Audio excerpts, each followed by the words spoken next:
quick little disclaimer, SIRUI, they did send me this lens for review. They didn't pay me for this review. They did not tell me what to say. They don't get to see this video before it's released, but this video does have a sponsor, and that's Artlist, and we'll talk a little bit more about Artlist later on into the video. As I come to the end of 8th grade, I've learned that with the support of my parents, it makes things a lot easier when surrounding my sports, such as volleyball and basketball.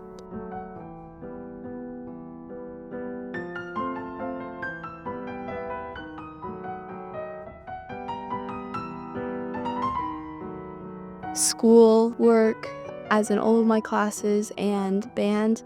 Having the support of my parents has really made a difference, and I've excelled a lot more because of it.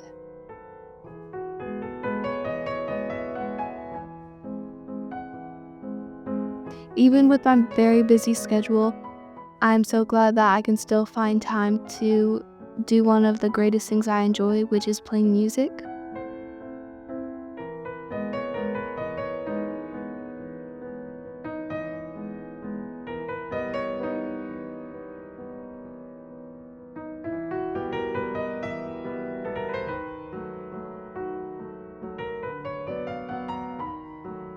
So just remember, whenever you have a really hard schedule, you can still be disciplined and everything will work itself out.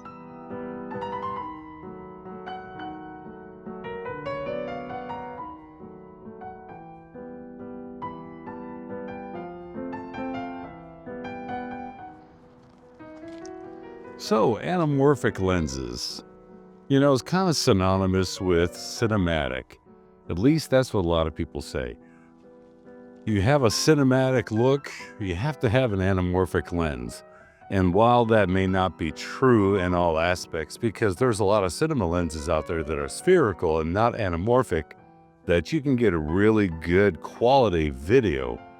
But there is something about anamorphic that just makes your video look so much more appealing. It makes it actually look so much more cinematic, so to say. But here's the key thing for me. It's not just for movies anymore. You see so many YouTubers now that are actually using anamorphic lenses in their video production, their content creation for YouTube. And it gives you that look that is just, you can't explain it. Your eyes are just drawn to an anamorphic look. And that's what I like about SIRUI. SIRUI's made some really nice lenses. I've got a 24mm. That's for APS-C that I use on my Sony FX30. And now I've got this Saturn carbon fiber 35mm. It's a T2.9. And it is such a dream to work with. Right now I'm shooting on my Sony A7S III, 4K. It's a 1.6 times anamorphic stretch factor, so you have to take that into account whenever you're de-squeezing it, and you can do that really easily with a lot of the different editing software that you have out there. I do it in Premiere Pro. I've been an Adobe Premiere Pro user for the better part of 15 years now. Yeah, 15 years. This is 2025. But let's talk a little bit more about the SIRUI 35mm T2.9. Okay, let's look and see what's inside the box. You get the lens in a vacuum seal plastic. It has a 58mm front filter thread, no electronics in the rear, and no weather sealing. Comes available in DL, RF, E, X, Z, and L mounts. Focus throw is 120 degrees, and the focus distance is from 3 feet to infinity. And this 35mm is equivalent to 22mm horizontally. Comes in at just under 425 grams, and that's where the carbon fiber really helps. Has a 1.6 times squeeze factor to give you that cinema scope feel. Now this lens is sharp in the center, and then it rolls off nicely towards the edges. This lens has 18 elements and 13 groups, and has 10 aperture blades. Now, a few things to keep in mind when you're thinking about getting an anamorphic lens. Most all anamorphic lenses are manual focus, and you need to get a focus puller attached to your camera that makes focus pulling much easier, and I would definitely recommend getting one for your camera as they can be had for under $60 nowadays, and they'll even have focus stops on the outside wheel for when you're pulling focus from one person to the next at a set distance. Now, with that being said, SIRUI does have an autofocus anamorphic lens now, and I'm looking forward to testing that if SIRUI decides to let me test one. But no matter what camera that you use, no matter what lens that you use, it's all about storytelling.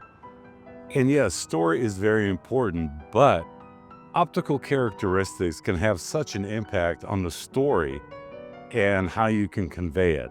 Now, for me, whether I'm shooting with the Sony a7 IV or the FX6 or the Sony a7S III, I can shoot a 4K 422 10-bit, which gives me a lot of room and flexibility in post-production to really color grade it, to give it the feel of any way that I want it to look. If I want it to go green and make it look like night vision, I can do that. And you can also do that with LUTs. And that's the nice thing about Artlist. I've been using Artlist now for the better part of 5 years. I love the fact that all of their music is copyright free, so you don't have to worry about any kind of problems. And it's not just for YouTube, it's for all of your social media and even commercial projects.